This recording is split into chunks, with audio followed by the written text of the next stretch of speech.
Hello, नमस्कार जी। तो आज हम पढ़ेंगे सर्वनाम के विषय में। सर्वनाम का मतलब सबका नाम। सर्वनाम को दो शब्दों के योग से बना है। सर्वनाम दो शब्दों के योग से बना है, सर्व प्लस नाम।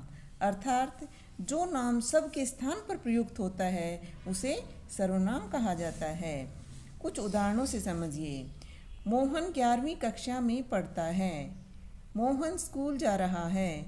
मोहन के पिताजी पुलिस में हैं। मोहन की माताजी डॉक्टर है। मोहन की बहन खाना बना रही है।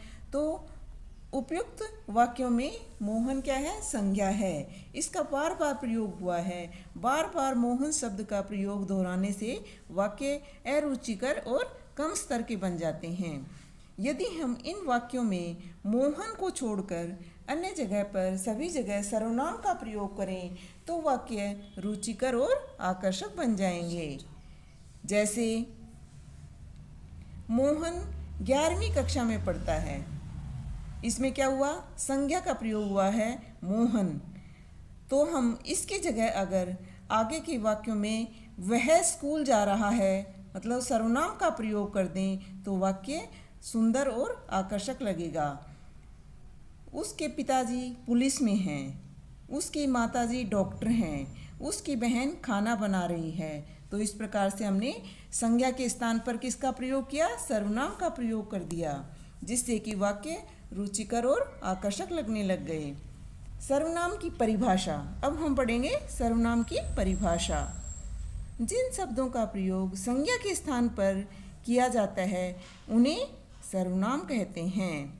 जैसे मैं, तुम, आप, यह, वह, जो, सो, कौन, कोई और कुछ आदि। मूलतः सर्वनाम क्या होते हैं? 11 होते हैं। जैसे कि हम ऐसे बोलेंगे कि गीता पढ़ने में बहुत तेज है। तो अगर हम गीता के स्थान पर सर्वनाम का प्रयोग करें तो कैसे बोलेंगे? वह पढ़ने में बहुत तेज है। इस प्रकार से वाक्य सुंदर लगने लग जाता है। और दूसरा उदाहरण है जय कल जाएगा। तो जय के स्थान पर हम सर्वनाम का प्रयोग करेंगे तो क्या बोलेंगे? वह कल जाएगा। इस प्रकार से संज्ञा के स्थान पर किसका प्रयोग कर दिया आपने? सर्वनाम का। सर्वनाम वह कल जाएगा। इन उदाहरणों से गीता और जय संज्ञा शब्द हैं और वह सर्वनाम है। मतलब जो उदाहरण मैंने दिए हैं उनमें गीता क्या है? संज्ञा शब्द है और जय भी संज्ञा शब्द है। तो इसके संज्ञा शब्द के स्थान पर हमने किसका प्रयोग किया? वह सर्वनाम का, जिससे कि वाक्य सुंदर लगने लग गया। तो हम आगे पढ़ेंगे सर्वनाम के भेद। सर्वनाम के कुल कितने भेद होते हैं? 6। पहला होता है पुरुषवाचक सर्वनाम। दूसरा होता है निश्चयवाचक सर्वनाम। तीसरा होता है अनिश्चयवाचक सर्वनाम। चौथा संबंधवाचक सर्वनाम। पांचवा प्रश्नवाचक सर्वनाम। छठा निजवाचक सर्वनाम। जिन सर्वनाम शब्दों का प्रयोग वक्ता द्वारा खुद के लिए या दूसरों के लिए किया जाता है उसे क्या कहते हैं? पुरुषवाचक सर्वनाम। यानी जब वक्ता खुद के लिए और दूसरों के लिए जो शब्दों का प्रयोग करता है तो उसे क्या बोल जाता है? पुरुषवाचक सर्वनाम। जैसे कि मैं, हम। वक्ता किसके लिए प्रयोग कर रहा है? मैं और हम अपने खुद के लिए। इसी प्रकार से तुम और आप। यह तुम और आप किसके लिए प्रयोग किया जाता है? सुनने वाले के लिए। तुम क्या कर रहे हो? आप कहाँ जा रहे हो? तो ये किसके लिए प्रयोग किया? सुनने वाले के लिए। यह, वह, ये, वे किसी और के बारे में बात करने के लिए किए जाते हैं। जैसे वे क्या कर रहे हैं, तो ये क्या हो गया? किसी और किसी के बारे में बात कर रहे हैं। तो पुरुष सर्वनाम के कुछ उदाहरण देखिए। मैं फिल्म देखना चाहता हूँ। आप कहते हैं तो ठीक ही होगा। वह पढ़ने में बहुत तेज है। तो मैं किसके लिए प्रयुक्त हुआ है? वक्ता खुद के लिए। और आप किसके लिए प्रयुक्त हुआ? सुनने वाले के लिए। मतलब आप कहाँ जा रहे हो? आप क्या कर रहे हो। तो ये किसके लिए प्रयोग हुआ, सुनने वाले के लिए।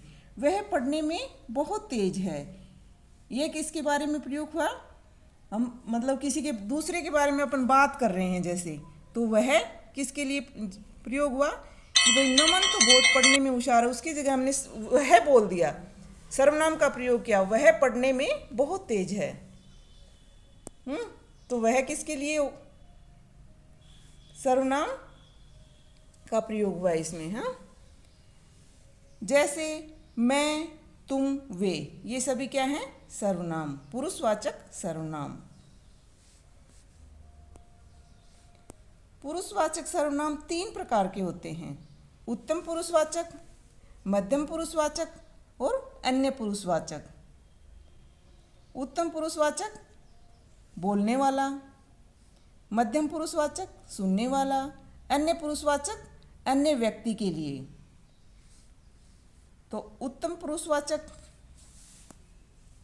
जैसे मैं, हमारा, हम, मुझको, हमारी, मैंने, मेरा, मुझे आदि, तो ये क्या है, उत्तम पुरुषवाचक।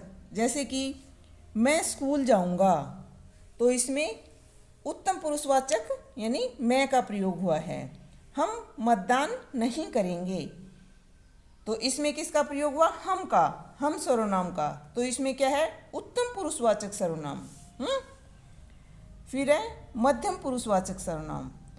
मध्यम पुरुषवाचक मतलब सुनने वाला, जैसे तू, तुम, तुम्हें, आप, तुम्हारे, तुमने, आपने आदि।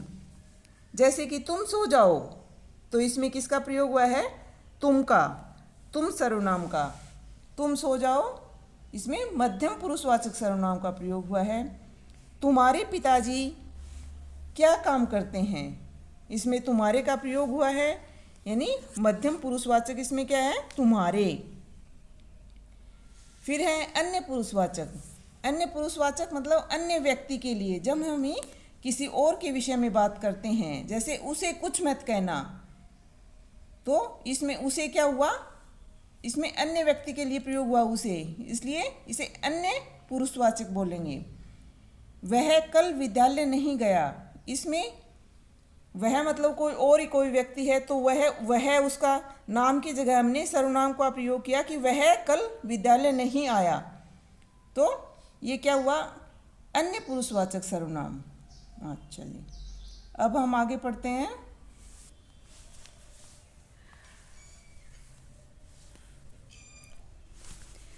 तो सर्वनाम के विषय में आज का पार्ट यही समाप्त होता है।